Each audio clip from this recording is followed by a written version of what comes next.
बारे में पढ़ो, शहीद भगत सिंह के बारे में पढ़ो, बाबा साहेब के बारे में पढ़ो, सावित्रीबाई फुले के बारे में पढ़ो। इनके बारे में ये लोग नहीं बताएंगे जो हमारे दुश्मन है। क्यों नहीं बताएंगे? क्योंकि वो तर्कशीलता की बात करते हैं। गौतम बुद्ध के बारे में पढ़ो, उनके बारे में ये नहीं बताएंगे, उनके बारे में कोर्स में नहीं देंगे। बिरसा मुंडा के बारे में कौन जानता था 10 साल पहले? टेंटाबिल के बारे में कौन जानता था 10 साल पहले? इनको तो सिर्फ गुंडों के श्रेणी में रख दिया। कौन जानता था? बाबा साहेब के बारे में संविधान निर्माता के रूप में हमारे विदेशों में बाबा साहेब की पूजा होती है, यूनिवर्सिटीज के सामने इनकी मूर्ति स्थापित की जाती है, लेकिन हमारे देश में नहीं की जाती है। क्यों? क्योंकि हमारे देश के जो लोग हमारे हमको चाहते हैं कि ये लोग आगे नहीं बढ़े, वो लोग चाहते हैं कि इनका इतिहास नहीं जाने। सरकार की हम बुराई नहीं करते, लेकिन हमारे सवाल खड़े होते हैं।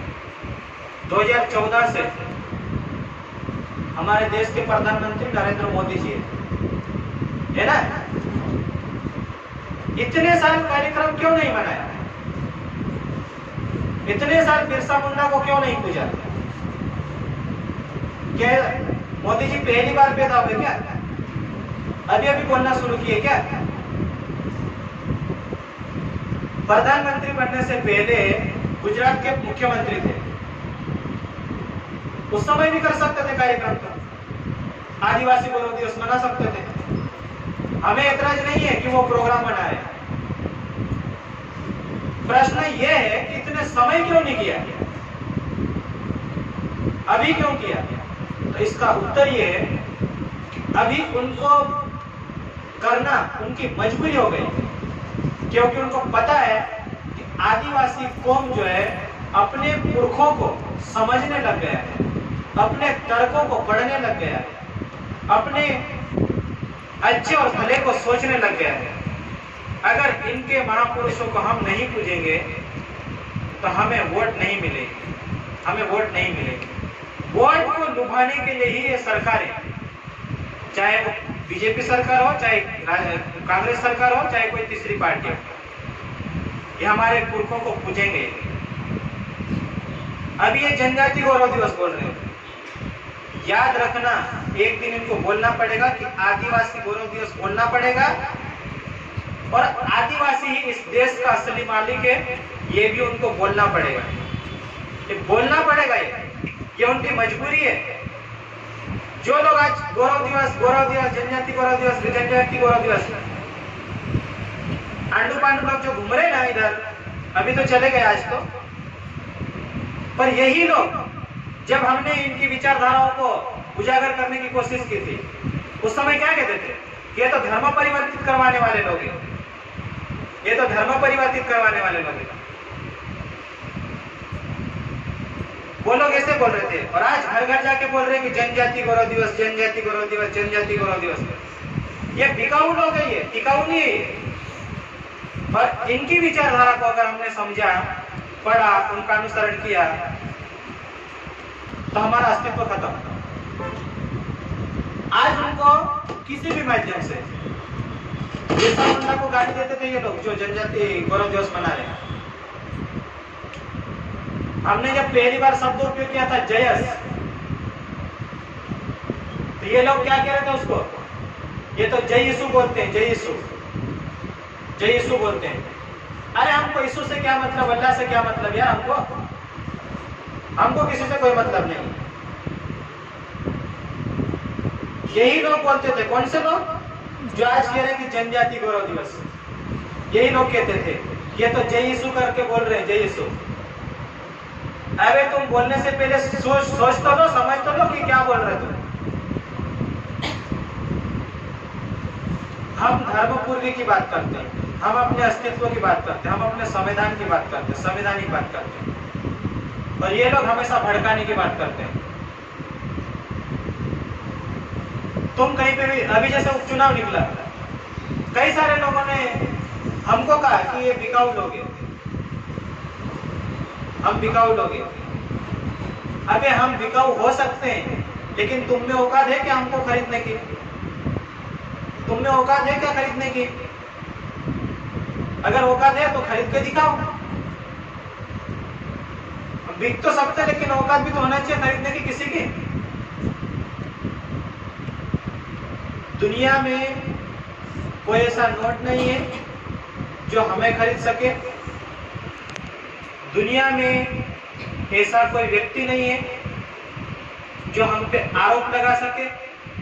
झूठे आरोप लगा सकते हैं, लेकिन झूठे आरोप लगाने से कोई बिकाऊ नहीं हो जाता है और कोई गलत नहीं हो जाता है।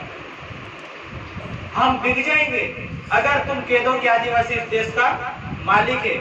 हम बिक जाएंगे। तुम हमारे क्षेत्र की अशिक्षा मिटा दो। हम बिक जाएंगे। तुम हमारे क्षेत्र की गरीबी मिटा दो। हम बिकने को तैयार है। मिटा के दिखाओ पहले। हम बिक जाएंगे। तुम घर घर लाइट पहुंचा दो। हम बिक जाएंगे। घर घर रोड पहुंचा दो। हम बिक जाएंगे। हमारे लोगों की छात्रवृत्ति टाइम पे दिला दो, बराबर छात्रवृत्ति दिला दो। हम बिक जाएंगे। हमारे समाज में जो अन्याय अत्याचार हो रहा है उसको खत्म करवा दो। हम बिकने को तैयार है। किसी की औकात है? जो लोग बोलते हैं उनकी।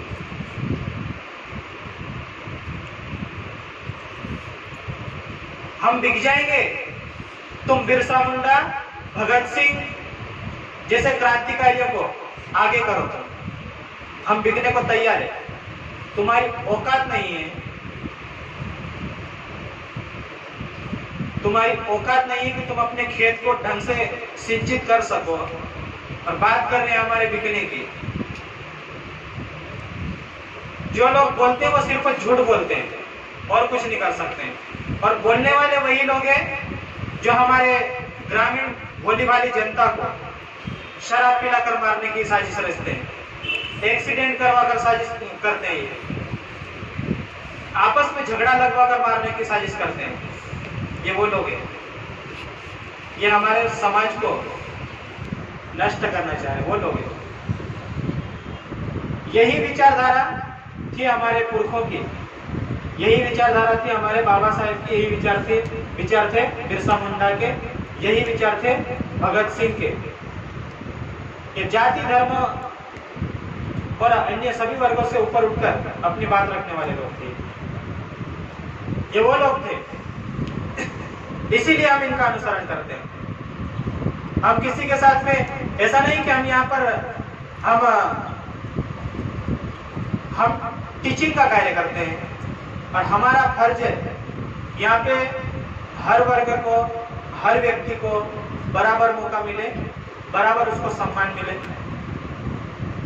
हम ऐसे नहीं कि हम लड़कों को पढ़ाएंगे, लड़कों को ढंग से नहीं पढ़ाएंगे। हम लड़कों को पढ़ाएंगे, लड़कियों को ढंग से नहीं पढ़ाएंगे। हम हिंदुओं को पढ़ाएंगे, मुस्लिमों को नहीं पढ़ाएंगे।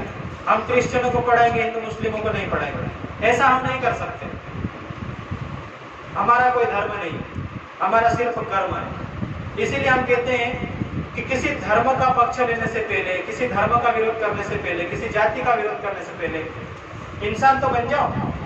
उसके बाद में जात पात और धर्म में नफा, नफरत और प्यार की बातें करते रहते हैं। हम बात करते विज्ञान की, हम बात करते संविधान की। और ऐसी बातें, ऐसे विचार हम अपने पुरखों से अर्जित करते हैं। और हम चाहते हैं कि आप लोग भी इसके बारे में पढ़े, समझे सारी बातें। वर्तमान में डिजिटल दुनिया है और डिजिटल दुनिया में सब कुछ मिल जाता है। आपको यूट्यूब पे मिल जाएगा, गूगल पे मिल जाएगा। बहुत सारे ऐसे क्षेत्र है जहाँ पर आपको इसकी जानकारियाँ मिल जाएगी। मैं ये नहीं कह रहा कि आप लोग यूट्यूब देखो या गूगल देखो, ये नहीं कह रहा। आप लोग पुस्तकें पढ़ो, बिरसा मुंडा की पुस्तकें पढ़ो, भगत सिंह की पुस्तकें पढ़ो, सुखदेव की पुस्तकें पढ़ो, टेंटे भील की पुस्तकें पढ़ो, सावित्रीबाई फुले की पुस्तकें पढ़ो, उनकी पुस्तकें पढ़ो। अपनी जो भी पढ़ाई उसको तो करना ही करना है, लेकिन ये पढ़ना हमको जरूरी है। इसके बारे में समझना जरूरी है। तो आप जवाब दे पाओगे कि ये जो समाज में लोग कहते हैं ना कि ये जींस क्यों पहनती है लड़कियां, उसका जवाब दे पाओगे, है ना? पर आपको जवाब देने से पहले आपको पढ़ना पड़ेगा। बाबा साहेब ने बोला था कि संगठित रहो, शिक्षित बनो और संघर्ष करो, शिक्षित बनो, संगठित रहो और संघर्ष करो। और एक और बात उन्होंने बोली थी, क्या बोली थी? अगर लड़ना है तो पढ़ना पड़ेगा, बिना पढ़े लड़ने गए तो हार निश्चित है।